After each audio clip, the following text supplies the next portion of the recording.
You've held leadership positions in several major South African companies. Can you take us through your journey from your early career to becoming one of South Africa's top business leaders? Langelihle, it's a broad question, but if you're asking in terms of where I come from Limpopo. I was born in Pretoria.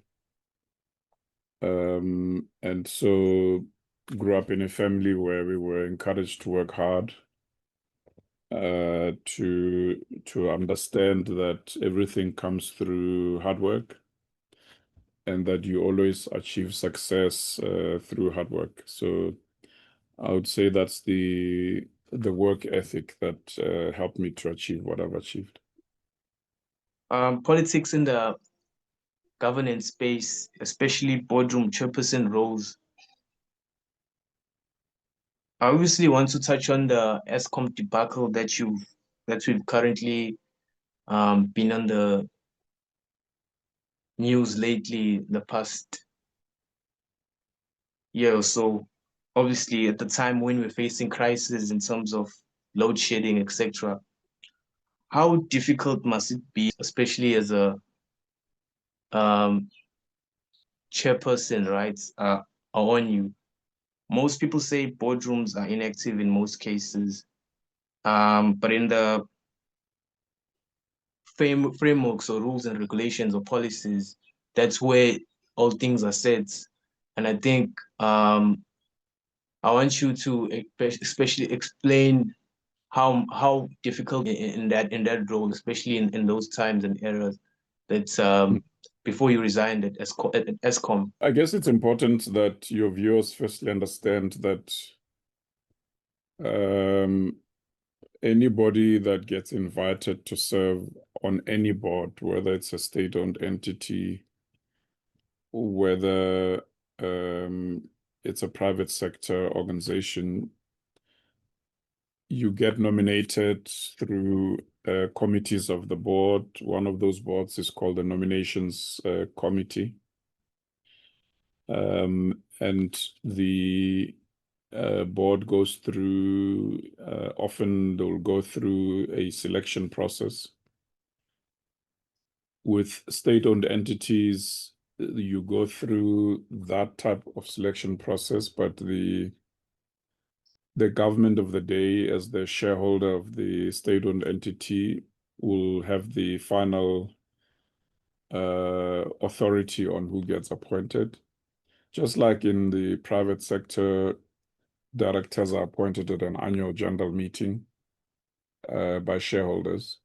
So it is never about you just joining because you're some shining star or that sort of thing.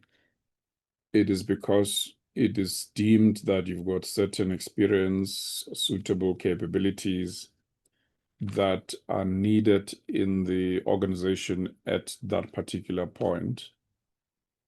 So the recent term that you're referring to, where I was involved with Eskom between October 2022 and November 2023, it was actually my second term as chair of Eskom. My first time as chair of Eskom was during the FIFA World Cup between 2009 and 2011.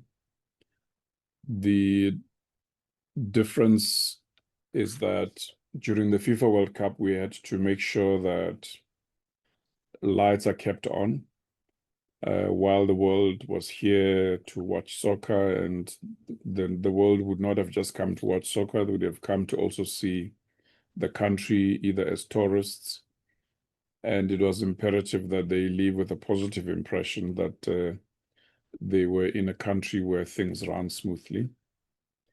So the second time round, when I was requested to come and assist to serve as chair of Eskom, there was a similar challenge. There was a need to keep the lights on. And there was also a need to stabilize the board. and stabilize the leadership overall of the organization, which is what, together with other board colleagues, we managed to do. The current plan that is helping to keep the lights on, that has done away with load shedding, was adopted at the beginning around January, February 2023. I'm just going to speak about the policy that President Cyril Ramaphosa has re-signed in terms of responsibility for the state-owned enterprises, in terms of putting in roles for ministers to actually be in control all over the entire line functions, right? In terms of saying, like, for an example, the responsibility for power utility Eskom has been transferred to the Department of Electricity and Energy, that of Rail, Ports and Pipeline Company. And also that, you know, he had effected the proclamation in terms of Section 7 of the Constitutions, which allowed him to redistribute the power and functions of key national entities among various government ministers, in terms of saying, will it be more efficient to actually do that, in terms of saying Transnet will be responsible. Okay, the Minister of the Transports and Logistics will only be responsible for Transnet, right? And then Eskom will be responsible for energy and resources, etc. Will that be efficient in your own thoughts and perspective? Well, you know, when you are an independent director of companies like me, you always ensure that you don't get immersed in political decision making. So I can never second guess what the cabinet and the president are doing. What is important is that as and when these changes occur, anybody who seeks to serve on the board of a state-owned entity is to understand that there will always be a minister in charge of that state-owned entity.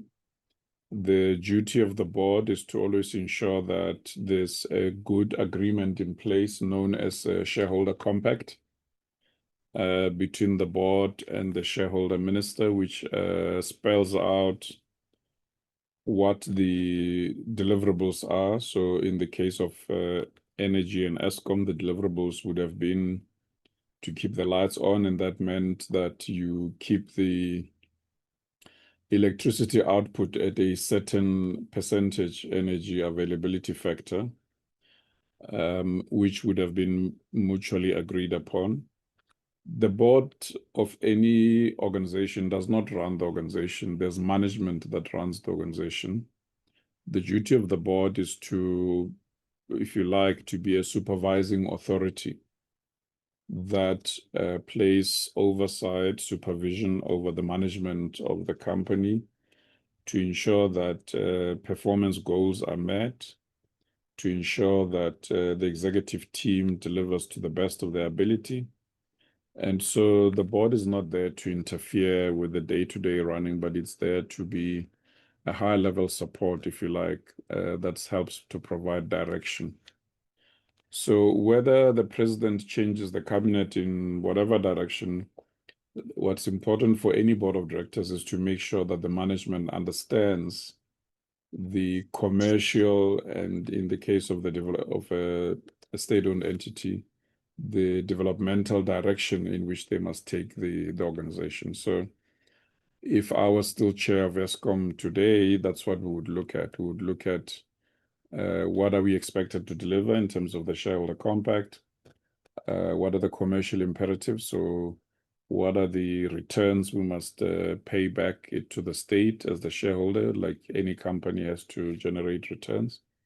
We would then look at the stakeholder framework and say what is expected of this entity in terms of electricity delivery, in terms of ensuring that it supports the economy, You know, if you don't have electricity today, there's no economic activity to talk about. So you need your state-owned entity running smoothly, supporting the economy, supporting the growth and development of the country. That's the important thing for any chair of a board and the board of directors. There's also been a case for privatizations or debates about, privatizations of SOEs slash state-owned enterprises like Eskom. There's been arguments on both sides in terms of one would argue that, privatizations of SOEs, it could improve efficiency, reduce government debt, and better service delivery through market competition. On the other hand, opponents would warn that privatization could lead to price increases, social inequality, job losses, cut losses, and a loss of control over key national assets. For an average person who might not understand what privatization means, it refers to the process by which a government transfers ownership or control of a state-owned enterprise to the private sector. This can involve, selling government-owned businesses, assets, or services to private individuals, companies, or investors in order to reduce government debt and stimulate economic growth by introducing market competitions and private sector innovation. So I want you to actually tell us if it's worth it now to actually for just brainstorming. Is it worth it to actually change Eskom to an SOE or other SOE projects to actually privatize them? Because it might scare the masses. Is it worth it in your own perspective? So it's not so much whether it's worth it. It's really for you and the listeners that you service. Not sure who particularly you seek to keep informed. It's that we need to certainly look at global trends. Yes, there's general global trends that show many countries privatizing state-owned entities. Different countries have got different goals and objectives. And therefore, you would decide on which direction to follow as a country based on a few things. The first thing that a country will look at, or the cabinet would look at, is what is the impact it will have on the fiscus, in other words, the purse of the country. To the extent that new shareholders can help relieve debt for that state-owned entity, perhaps it will be looked at. We saw that with, for instance, Telkom. Telkom for many years had investors and owners from other parts of the world, with the country owning a minority but strategic stake. Today, that stake has changed. It's back to being majority owned by the state, largely because the debts have been serviced and perhaps the state felt that it was the right time to own a majority stake again. But Telkom remains a listed entity, even though it's a semi-state-owned enterprise. You may have seen that attempts were made with South African Airways. Perhaps the model proved a bit challenging. But again, if you look at airlines across the world, many of them are privately owned, with the state owning the naming rights of the airline. So it depends on the material conditions of the economy. We are a developing economy, and perhaps then the government will always look at what are the best options for the country at any given time. So for me, if your viewers want to make an informed choice, they must look at what is happening to other state-owned entities elsewhere in the world, especially in developing economies. They must look at how those developing economies are achieving developmental goals with or without state-owned entities. If you look at China, China is largely a state-driven economy because of the governing party in China being the Chinese Communist Party, or the People's Party of China. If you look at a Western economy, the UK, the US, you'll see a different pattern. If you look at Germany, Germany has always been driven by a worker ownership model. So in Germany, most people who work in the entities have employer schemes that allow workers to be co-owners. And so the approach there will be different. And so the different material conditions of each country will shape the decision that is made about to privatize or not to privatize. I think the important thing is that we should always seek to make sure that we are well informed and that it's not a decision that is purely driven by ideology, so to speak. Now I want to talk about Leon's Capital Limited, a newly established venture capital, which you obviously co-founded. I want to ask if it's originally invested in African markets or it's invested outside the country.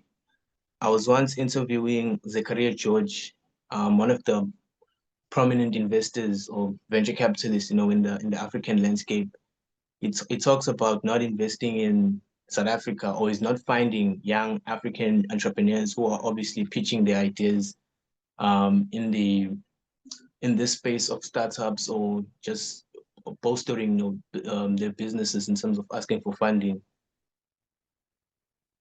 So it's still early days. We've actually changed the company now. It's no longer Leonis, it's Epitome Private Equity Fund. We're still at the establishment phase of raising capital. And perhaps then once we've raised capital, then we can have debates around the types of investments that we're making. But the idea is to invest mostly in the smart energy technologies, really energies of the future. So yeah, maybe in 2 years' time, once we've raised capital, we can talk some more.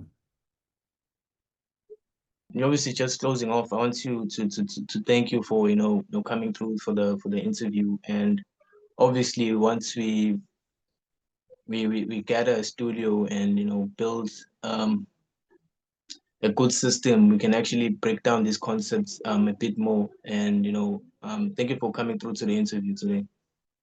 No, thank you very much. We wish you all of the best.